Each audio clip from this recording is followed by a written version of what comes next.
Bienvenue à la toute première émission de chronique de la semaine, une émission de Tempo Afrique TV présentée par le professeur Moussa Issifou.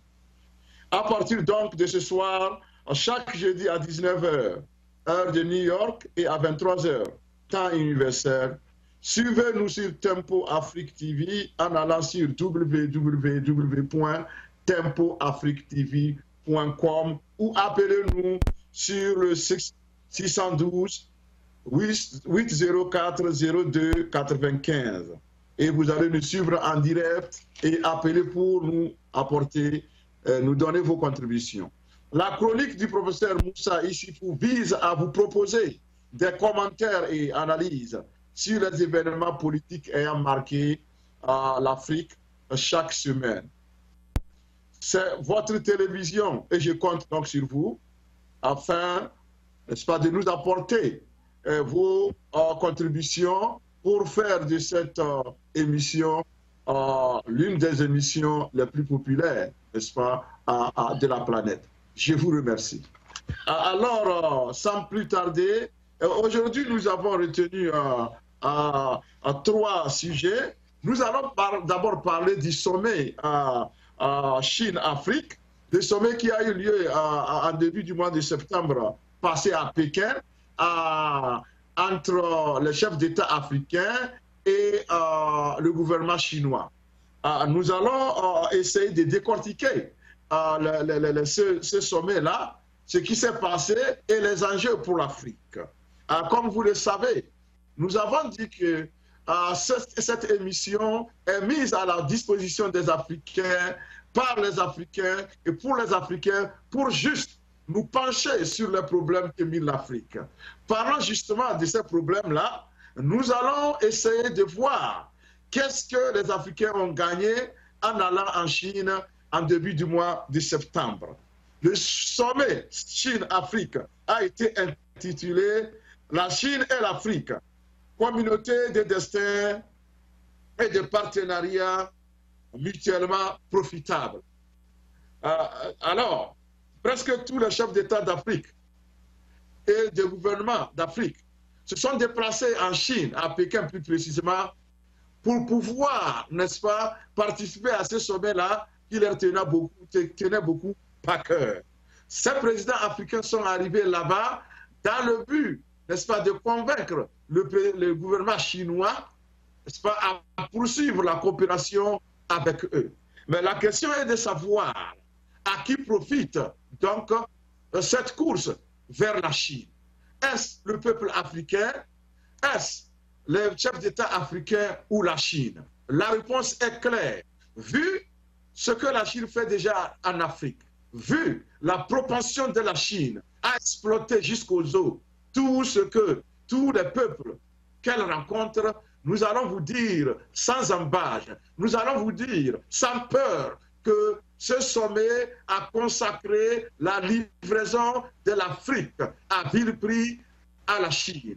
Au fait, ce sommet n'a rien de bénéfique, n'a rien de bénéfique, n'a rien de profitable au continent africain. C'est un sommet qui a été organisé pour pouvoir, n'est-ce pas, sceller le sort de l'Afrique sur le plan économique. Alors, mes chers compatriotes, mes chers continentales, mes chers frères de l'Afrique, il est temps qu'on se réveille. Après la balkanisation de l'Afrique, après le partage de l'Afrique en l'absence de l'Afrique à Berlin, après tout ce qui s'est passé en 1885, ce qui a donné, n'est-ce pas, droit à la colonisation de l'Afrique par l'Europe, même par des pays les plus petits que certains pays en Afrique, comme le disait Mobutu. La Belgique, qui était plus petite que le Zaïre, 33 fois a osé coloniser le Zaïre. Bien sûr, la Belgique doit coloniser le Zaïre parce que les Zaïrois se sont vendus à vil prix. Les Africains se sont vendus à vil prix. Alors, chers camarades, chers compatriotes, chers Africains, chers panafricanistes, c'est ici le lieu de vous lancer un appel pressant. Vous avez vu l'image qu'on nous a présentée. C'est l'image qui décrit tout ce qui s'est passé en Chine. Alors, comme je le disais tantôt, l'Afrique a été livrée à la Chine. Et c'est à la Chine d'en faire ce qu'elle veut. Tous ces chefs d'État sont allés à la recherche des prêts faciles, des prêts sans condition, des prêts qui leur permettront de piller davantage les deniers publics, des prêts qui leur permettront d'endetter davantage l'Afrique. Lorsque moi j'ai observé le spectacle déshonorable de Pékin, j'ai piqué une crise. J'ai piqué une crise parce que je ne pouvais plus. Je n'en pouvais plus parce que l'Afrique est en train de disparaître. Je vais vous dire une chose. Vous voyez, l'Afrique a été livrée à la Chine à 60 milliards de dollars. C'est tout. Et désormais, il ne faut pas penser que l'Afrique appartient aux Africains. Qu'est-ce qui se passe dans des contrats comme ça? Des contrats où il n'y a aucun témoin. C'est entre des voleurs qui, n'est-ce pas, se partagent un butin. Alors, qui se prendra où et comment le témoignage se fera? C'est pourquoi je suis inquiet, mes chers amis. Je suis inquiet parce que je pense que c'est comme ça que la colonisation de la Chine, de l'Afrique par la Chine va commencer. Lorsque ces gens-là vont endetter, n'est-ce pas, s'endetter auprès de la Chine, lorsque ces gens-là ne pourront plus payer, ne pourront plus rembourser, la Chine aura un droit de regard sur tout ce qui va se passer en Afrique. C'est comme ça que la colonisation sino-africaine, la colonisation de la Chine va commencer en Afrique. Alors, j'invite mes amis à, n'est-ce pas, à nous mettre ensemble afin de déjouer ce commerce qui commence par nous agacer. Chers chefs d'État africains, ce qui m'a un peu choqué, choqué un peu plus, c'est qu'il y a eu des chefs d'État qui déclaraient, je cite, le chef d'État ghanéen déclarait devant François Macron, je pense l'année passée, lorsque Macron visitait le Ghana, il disait que le Ghana et l'Afrique ne peuvent plus dépendre du financement extérieur pour financer son éducation, pour financer sa santé, pour financer ses infrastructures. Mais, quelle ne fut pas ma surprise lorsque j'appris que même le chef d'État ghanéen est allé commander des financements auprès de la Chine pour financer les infrastructures du Ghana. S'il vous plaît, qu'est-ce qui vous arrive, chef d'État africain? N'est-il pas temps pour que l'Afrique elle-même, n'est-ce pas, essaie de frayer son chemin afin d'avancer? S'il vous plaît, je vous en prie, c'est des pleurs ici. Je suis en train, n'est-ce pas, de pleurer ma maman Afrique parce que ça ne va pas. Ça ne va pas parce que nos chefs d'État sont en train de livrer l'Afrique à la Chine. Après, les Européens, c'est le tour de la Chine. Mais ce qui est un peu dangereux, c'est que les Chinois se comportent comme des termites. Quand ils attaquent une proie, ils la détruisent complètement. Et c'est ça la tragédie de l'Afrique. Au Cameroun, les faits sont déjà là. Les Chinois contrôlent les champs, ils sont des contremaîtres et des Camerounais sont, n'est-ce pas, en train de travailler comme des esclaves afin qu'ils puissent gagner quelque chose pour la semaine. Et c'est une pratique qui se répand partout. Nous avons vu des Chinois tirer sur les Africains dans certains pays et rien ne s'est passé. Tout récemment, c'est un spectacle déshonorable qu'un ministre angolais, non, ougandais, a osé présenter à la face du monde entier. Lorsque un homme d'affaires chinois, soi-disant qu'il a donné des pots de vin à ce ministre pour des affaires qui n'ont pas marché, le Chinois ose attaquer physiquement ce ministre-là en public, en train de le tabasser. Où est-ce que le monde va? Le monde à l'envers. S'il vous plaît, chers Africains, il est temps qu'on se réveille et nous devons nous réveiller très tôt parce que les choses sont en train de se dégrader. La honte est en train de dépasser tout ce qu'on peut appeler honte. Le degré de la honte, c'est trop, alors nous devons mettre fin à ces pratiques.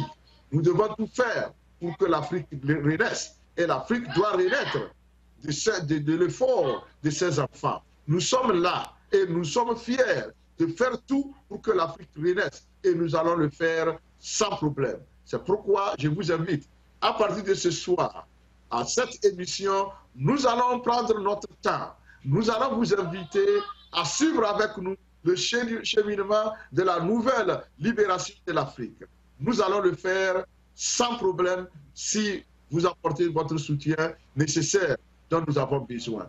Alors, chers amis, je vais clôturer le feuilleton de la Chine tout en disant que nous allons y revenir parce que nous avons beaucoup de choses à dire par rapport à ce qui se passe en Afrique et par rapport à la course des chefs d'État africains vers la Chine.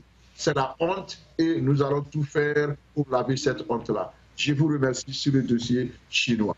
Alors, pour cette deuxième partie de notre émission de ce soir, nous allons nous pencher sur le problème togolais. La crise togolaise qui a duré depuis des années et qui a été accentuée à partir du 19 août 2017 et qui continue toujours de faire couler beaucoup d'encre et de salive de par le monde. En effet, comme vous le savez, le 31 juillet dernier, la CEDEAO s'est réunie au Togo et dans le cadre, n'est-ce pas, du règlement de ce conflit-là, de ce problème du Togo, de la crise qui sévit au Togo depuis des années. Et cette CEDEAO qui a la médiation de cette crise nous a proposé une feuille de route qui devait nous permettre, n'est-ce pas, permettre au peuple togolais d'évoluer sur le plan politique. Et une feuille de route qui était pourtant claire, qui, dès le début, les gens ont voulu torpiller en essayant de vouloir, n'est-ce pas, changer certains termes du contenu de la feuille de route. Mais lorsque cela a été découvert, tout était rentré en ordre. Mais ce n'est pas compté avec ceux-là avec qui le peuple togolais est en train de traiter depuis des décennies. Alors, cette semaine, le lundi 10 et mardi 11 septembre, les facilitateurs nous ont envoyé des émissaires et avec le président de la commission de la CEDEAO qui forme en même temps le comité de suivi. Donc la venue du comité de suivi au Togo, c'était pour clairement jeter des bases, n'est-ce pas, pour un bon suivi de la mise en œuvre de la feuille de route que la CEDEAO a proposée. Alors il y a eu deux réunions. Une réunion, la première réunion d'abord lundi et la deuxième réunion mardi. Donc nous donnons, faisons le devoir ici de vous livrer, n'est-ce pas, un résumé succinct de ces deux réunions. Disons que ce qui s'est réellement passé durant ces 2 jours, à ces 2 réunions, je peux dire que cela s'apparente un peu à un spectacle qui frise à la limite du déshonneur. Déshonneur parce que tout ce qui s'est passé, c'est comme si les gens n'ont pas encore compris qu'il y a une crise au Togo. Les gens n'ont pas encore compris que la crise togolaise a besoin d'une solution immédiate. Les gens n'ont pas encore compris que seule une bonne volonté et le respect mutuel des uns et des autres pourra, n'est-ce pas, nous amener loin. Alors, au sortir de ces jours donc, de discussions infructueuses, le ministre Bawara, représentant le gouvernement, déclarait ceci, je cite: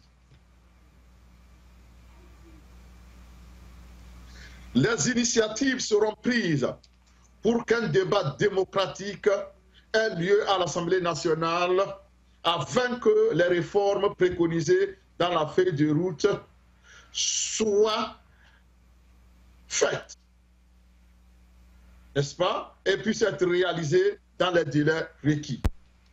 Nous espérons, nous restons convaincus que la même volonté, n'est-ce pas, si elle n'est pas encore totale aux côtés de nos frères et sœurs de la coalition des 14, qui ne manqueront pas de prendre le train en chemin, parce que le train est déjà parti. Il s'agit maintenant de le rattraper et de faire en sorte que nous puissions parachever le chemin et la route ensemble sur la voie de la mise en œuvre des réformes sur la voie de la tenue des élections le 20 décembre 2018. Fin de citation. En réponse à cette déclaration, Madame Adjamago Johnson, coordinatrice de la coalition des 14, déclara ce qui suit lors d'une conférence de presse que la coalition a animée. Nous voulons rassurer Monsieur le ministre Bawara que le train dans lequel il veut nous amener n'arrivera pas à bon port. Nous sommes fermes, la lutte togolaise ne peut être perdue. C'est une lutte de survie. Fin de citation. Alors, mes chers téléspectateurs, chers camarades africains, chers compatriotes togolais, voici, disons, un résumé succinct de ce qui s'est passé à la salle le 2 février, Fazaou de 2 février, les 10 et 11 derniers. Ce qui veut dire que le Togo est loin de voir le bout du tunnel. Le peuple togolais est loin de voir sa peine terminée. Le peuple togolais est loin de voir son règne de l'alternance et de démocratie achevé. Le peuple togolais est loin, n'est-ce pas, de dire que cette fois-ci, c'est la borne. Vu les positions tranchées des deux côtés, qu'est-ce qu'il faut faire? À qui le tort? À qui profite le désordre? À qui profite tout ce qui ne marche pas dans le sens de la résolution de la crise au Togo? Est-ce qu'il faut accuser la CEDEAO pour avoir été, comment l'appelle-t-on, plus ou moins tolérante, pour avoir laissé faire le gouvernement? Non. Moi, je l'ai toujours dit et je vais le répéter. Tout ce qui va advenir au Togo, si c'est la réussite, si c'est l'alternance, cela se trouve dans les mains du peuple togolais. Si c'est l'échec et donc la continuité, la poursuite du règne de l'oligarchie dirigée par les Nyansingbe, cela se trouve dans les mains des Togolais.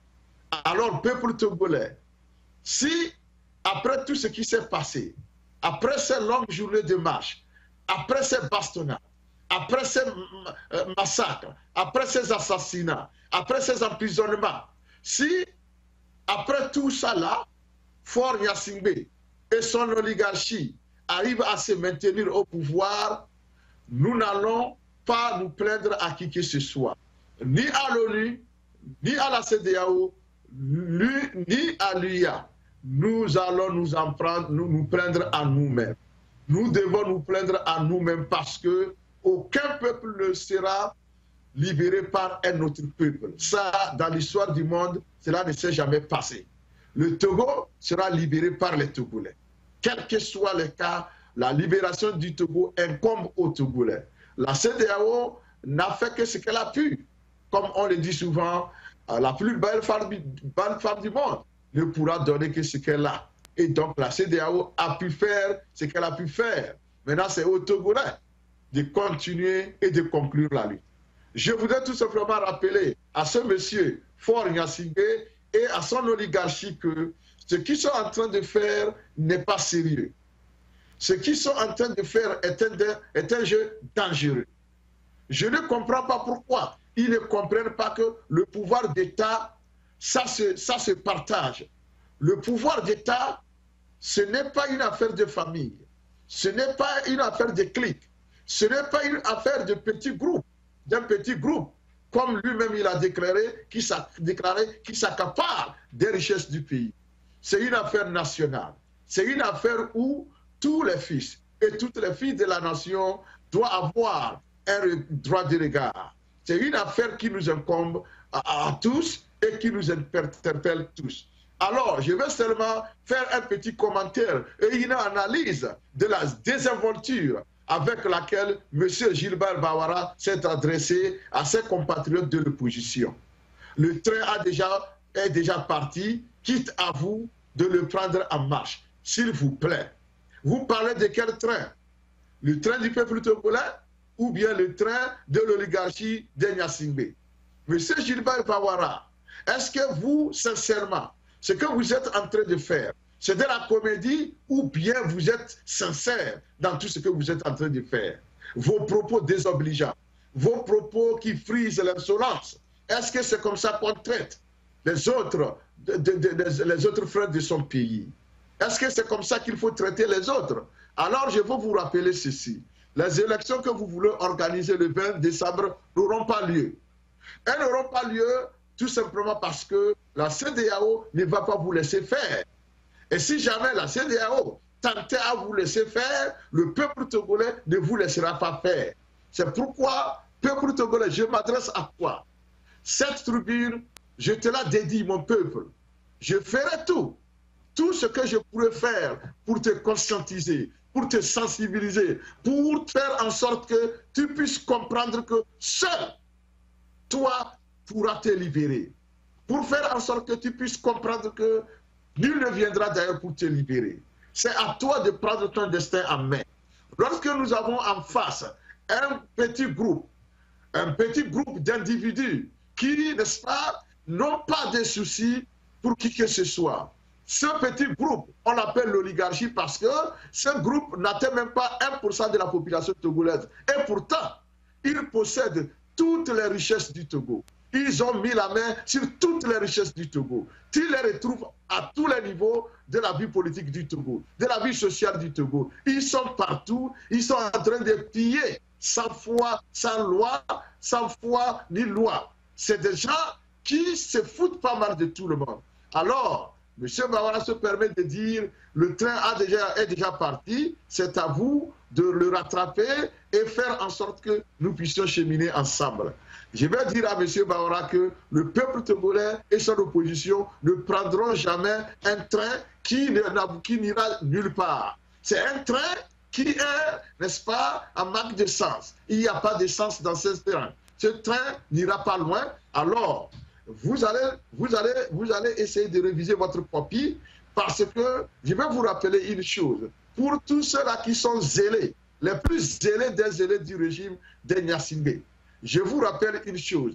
Allez demander à Seyi Memeng, qu'est-ce qui se passe avec lui aujourd'hui? Vous là même, qui êtes derrière fort aujourd'hui, en train de gesticuler, vous êtes en train de vouloir aussi sceller le sort de Seyi Memeng.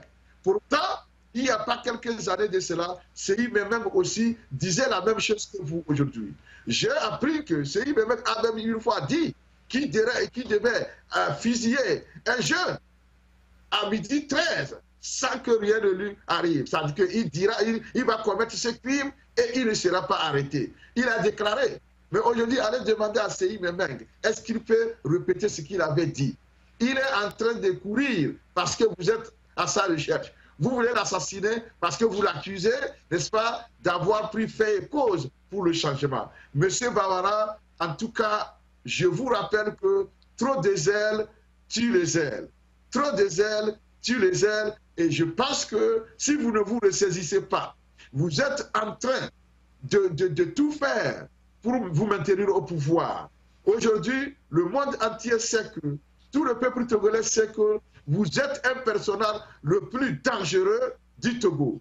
Vous êtes la source du problème du Togo parce que non seulement vous êtes un menteur, mais vous êtes encore quelqu'un qui ne respecte pas les autres. Et ça, les Togolais ne doivent pas accepter cela. Les Togolais ne doivent plus accepter cela et nous devons tout faire pour que tous ceux-là qui veulent, c'est pas, embêter les Togolais et l'opposition togolaise qui puisse être rappelée à l'ordre. Parce que ce n'est pas parce que vous avez une force brutale derrière vous que vous vous permettez tout. Nous avons en Afrique de l'Ouest une seule dictature. La seule zone d'ombre qui est en train de ternir l'image de l'Afrique de l'Ouest, c'est le Togo, par rapport à sa gouvernance oligarchique, à sa gouvernance dictatoriale. Et après le Togo, en Afrique centrale, nous avons aussi des poches de résistance. Nous avons des poches de dictature. Nous parlons du Congo-Brazzaville, du Congo-Zaïre avec Kabila. Nous parlons de l'Afrique de l'Est avec le vieux Museveni et que sais-je encore. Nous parlons encore du Cameroun, de l'Afrique équatoriale avec Paul Biya.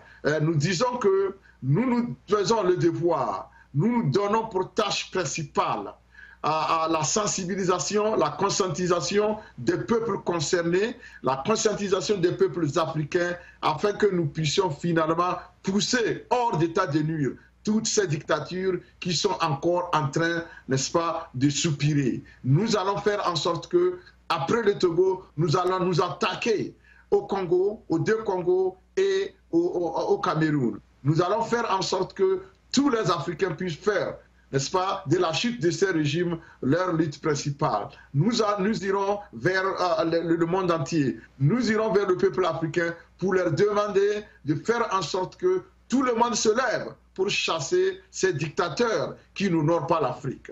Notre lutte s'inscrit dans le sens de l'humanisme que nous voulons africain.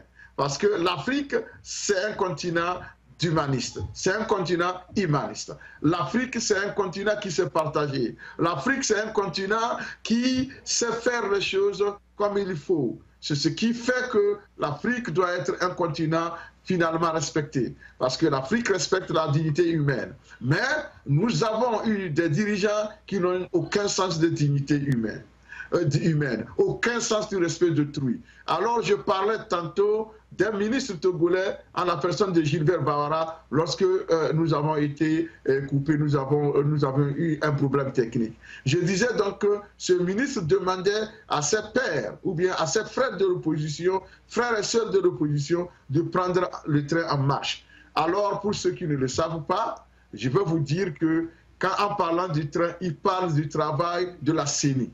La CENI qui est taillée sur mesure, la CENI qui est à la sorte du régime, qui est en train de tout faire pour préparer des mascarades au cours des élections qui sont annoncées pour le 20 décembre. Alors, comme vous le savez, l'opposition togolaise et son peuple ont dit « cette CENI ne peut pas, n'est-ce pas, nous amener à des élections libres et transparentes ». Maintenant, ce qui cache vraiment mal la mauvaise foi et la dangerosité de ce régime, c'est que malgré tout ce qui s'est passé, ce régime veut se maintenir au pouvoir. Ce régime est en train de dire au peuple togolais, oui, nous avons compris, vous nous avez rejetés, vous nous avez vomi, vous avez dit que nous ne méritons pas d'être vos dirigeants, mais contre votre gré, de gré ou de force, nous allons vous gouverner. Nous allons vous gouverner contre votre gré et c'est ce que ce régime veut faire. Sinon, si ce régime pensait qu'il a une fois gagné des élections au Togo, il n'a qu'à laisser pour cette fois-ci ces élections-là libres et transparentes et on verra celui-là que le peuple va choisir. Vous voyez, cette fuite en avant du régime kleptocrate, du régime qui n'a pas honte, du régime dont la tricherie, le vol et tout ce qui est mauvais sont devenus une pathologie, c'est ce régime-là en train de nous dire qu'ils veulent aller aux élections. Avec qui? Vous irez aux élections avec qui? Les élections avec vous n'ont plus de sens. Les élections ont perdu de sens depuis que le monde a commencé avec vous, puisque vous avez toujours voulu organiser des élections et les gagner en même temps. Cela ne va pas se passer cette fois-ci. Le peuple togolais n'est pas dupe. Le peuple togolais ne va pas tomber dans votre piège. Ce piège-là, cette fois-ci, restera vide. Vous viendrez de déclencher et vous allez ramasser ce que vous avez tendu comme piège et vous retournez dans vos enclos. Ou soit vous tombez dans votre propre piège et vous vous faites du mal. Le peuple togolais et son opposition n'iront pas dans ce piège-là. Alors, mes chers amis, détrompez-vous, il n'y aura pas d'élection. Il n'y aura pas d'élection avec cette CENI. Nous demandons purement et simplement que cette CENI soit bannie. Cette CENI que j'appelle une CENI katangé, une CENI dirigée par un personnage qui est surprend de par l'engouement, de par son enthousiasme à organiser des élections coûte que coûte, quelles que soient les circonstances.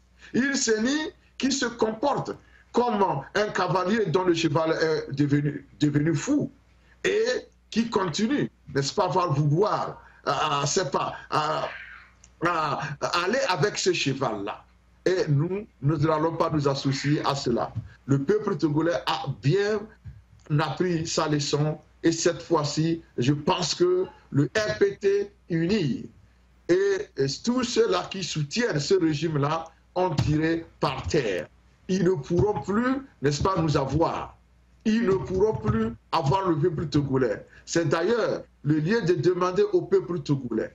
Le peuple togolais, je demande au peuple Moba, au peuple Tchokosi, au peuple Naoudem, au peuple Losso, au peuple Akoso, au peuple Tem, au peuple Bassar, au peuple Tamerma, au peuple Konkomba, au peuple Adja, au peuple Evé, au peuple Anna, à tous les peuples du Togo, je vous demande de vous lever comme un seul homme pour conclure la lutte. Le serpent a fait semblant d'être mort, mais au fait, le serpent respire encore, parce que la tête qui semblerait être coupée est encore là. Nous avons le devoir de couper la tête définitivement à ce serpent-là, parce que si on le laisse et s'il se relève, il sera plus dangereux qu'avant. Vous voyez les actes que ces gens-là sont en train de poser. L'oligarchie d'Enyasingbe est en train de poser des actes qui ne trompent pas. C'est des actes qui préparent ce qu'ils n'avaient pas voulu, ils n'avaient pas pu faire. Il y a de cela un an. Le peuple togolais, si tu te tais, si tu ne fais rien pour te libérer, pour t'affranchir, tant pis pour toi. Parce que cette fois-ci, le serpent sera plus dangereux qu'il n'a jamais été.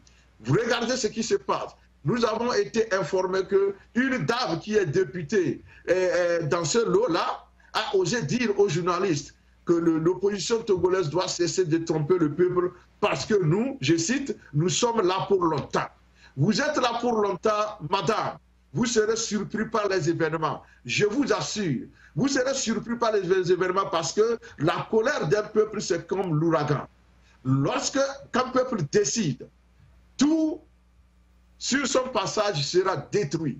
Ça, soyez-en sûrs. Vous avez la force militaire aujourd'hui. Vous pouvez compter sur ça. Si ce n'est pas comme ça, lorsque l'un d'entre vous disait aux autres, ils ont peur d'aller gréver, ils ont peur, ils ont fait la grève de la faim, ils pensent que c'est quelque chose. S'il vous plaît, celui-là qui disait ça, si on le laisse face à face avec son frère de l'opposition, est-ce qu'il peut tenir de ses propos? Il ne peut pas. Il compte sur la force brutale, il compte sur les armes. Mais je vous dis une chose, lorsque le peuple aura décidé, même si vous, le petit groupe-là, vous roulez dans les chars et que vous verrez vers le peuple résistera et cela ne va pas se passer. Le peuple vaincra, quels que soient les cas. Aucune dictature n'a pu venir à bout d'un peuple déterminé. Et c'est la détermination là que je demande à mon peuple. Peuple togolais, tu as ton destin en main. Fais-en ce que tu veux.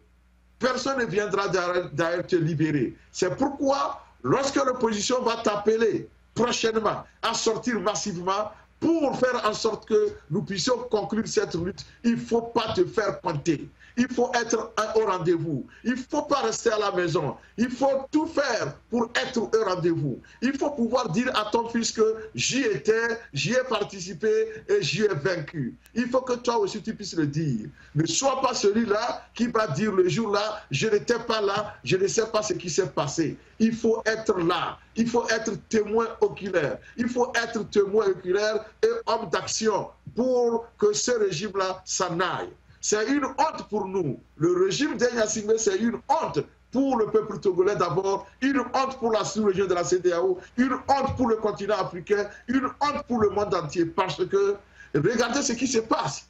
Ce régime n'arrive pas à donner au peuple togolais ce qu'il faut.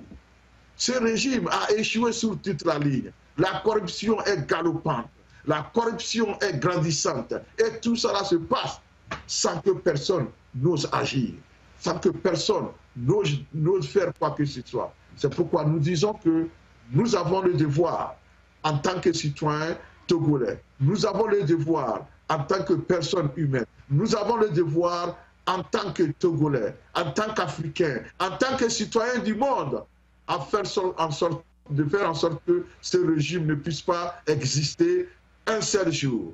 Il faut tout faire pour mettre fin à ce régime.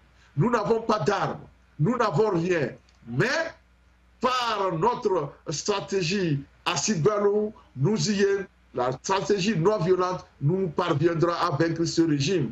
Parce que nous sommes un peuple uni. Les 99% des Togolais du nord au sud ne peuvent pas perdre la guerre face de 1% de l'oligarchie qui compose l'oligarchie d'Enyasingbe. Alors, la fin de l'oligarchie doit passer par notre effort. Personne ne viendra d'ailleurs nous libérer, c'est ce que nous n'avons cessé de dire. C'est à nous de faire le travail. Mon peuple, tu as la balle dans ton camp, il faut en faire ce que tu veux. Avant de finir, je ne vais pas, n'est-ce pas, manquer de rappeler un spectacle qui a aussi, n'est-ce pas, retenu mon attention. Le vieux à Bélier de Couvé, Maître Agboibo, un ancien des anciens, qui, dans les années 90, s'est illustré par son courage pour arracher quelques avancées, n'est-ce pas, dans la vie politique de notre pays. Le vieux qu'on croyait fatigué, qu'on croyait un peu émoussé, mais il m'a surpris.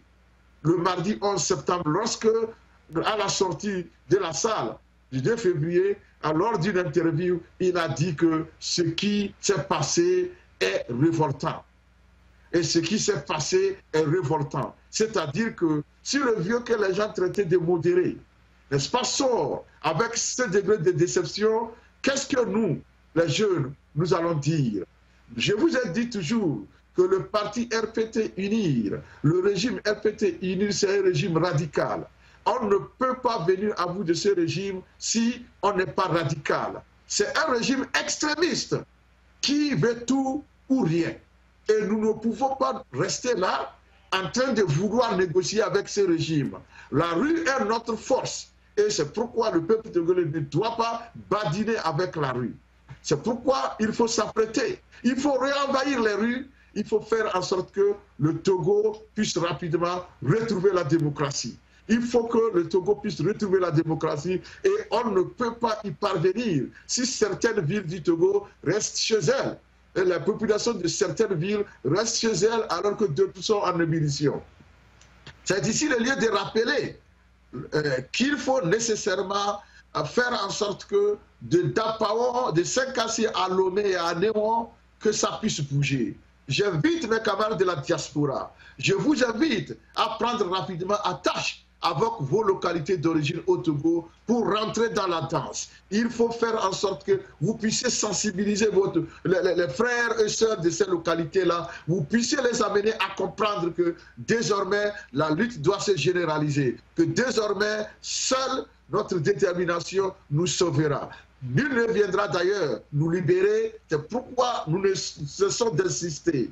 Il faut faire en sorte que vous puissiez, avec ou sans permission, vous puissiez manifester. Le Togo, c'est à nous tous.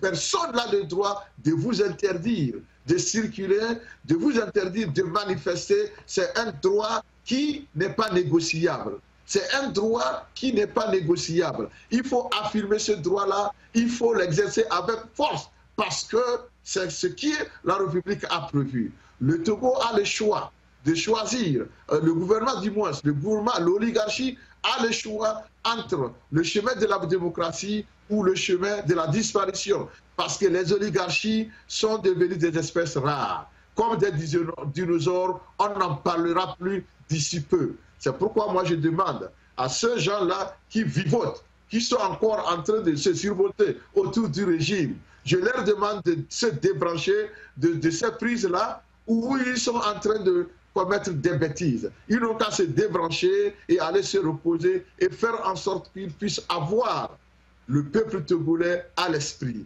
et qu'ils puissent avoir au moins un sentiment de partage afin que nous puissions avancer. Le Togolais n'est pas revanchard, ça je peux le promettre. Malgré tout ce que les Bawaras sont en train de foutre comme désordre, les Togolais restent toujours prêts à leur pardonner, parce que c'est un peuple paisible. Mais si jamais, n'est-ce pas, ils continuent par pousser le peuple à une révolte qu'ils ne pourront pas contrôler, tant pis pour eux. Alors, pour le moment, le peuple est encore là, il négocie. Mais il y aura un temps où la patience aura ses limites. Et là, le peuple se révoltera et il mettra fin à ce régime. Et je vous dis qu'il mettra fin à ce régime. Soldat ou pas soldat, je vais vous dire qu'il y aura un jour où vous allez demander aux soldats d'aller mater, ils ne vont pas obéir. Vous demanderez aux soldats d'aller tirer sur des populations, ils ne vont pas obéir. Il faut vous renseigner auprès d'Hosni Moubarak en Égypte. Qu'est-ce qui s'est passé en Égypte? Le jour-là, même où Hosni Moubarak a envoyé plus de chars pour aller mater les populations, c'est le jour-là que les chars n'ont pas bougé. C'est le jour-là que les populations sont montées sur les chars pour célébrer la victoire avec leur armée. Je sais que l'armée togolaise, comme je l'ai toujours dit, 98% de ces corps habillés sont des gens qui ne poussent pas ce qui se passe, sont des gens qui ne sont pas prêts pour massacrer son peuple, sont des gens qui ne sont pas prêts pour maltraiter leur peuple. Mais le 2% qui reste là, le noyau dur, le noyau corrompu, le noyau qui ne veut rien entendre, ça fait leur problème. Quel que soit le cas, tôt ou tard, ils seront démasqués, dévoilés et Dieu s'en chargera. Alors, je vous invite, mon cher peuple togolais, je vous invite dès aujourd'hui à nous suivre chaque jeudi à partir de 19h, heure de New York, et 23h, temps universel. Nous allons vous apporter des sujets, des analyses de la situation politique de l'Afrique chaque semaine. Nous allons faire en sorte que nous puissions vous donner, faire des propositions, des stratégies que nous allons utiliser ensemble pour libérer tous ces pays-là qui sont des otages, n'est-ce pas, dans les mains des dictateurs qui n'ont aucune pitié pour leur peuple. Donc, je m'approche, on me signale que nous approchons de la fin de notre émission et je ne peux que remercier tous ceux-là qui ont eu le temps de nous suivre. C'est la toute première émission et vous allez nous excuser par rapport à tout ce qui n'a pas marché et nous allons améliorer durant les émissions prochaines. Chers téléspectateurs, je vous aime bien et d'ici là, bonsoir chez vous et à jeudi prochain.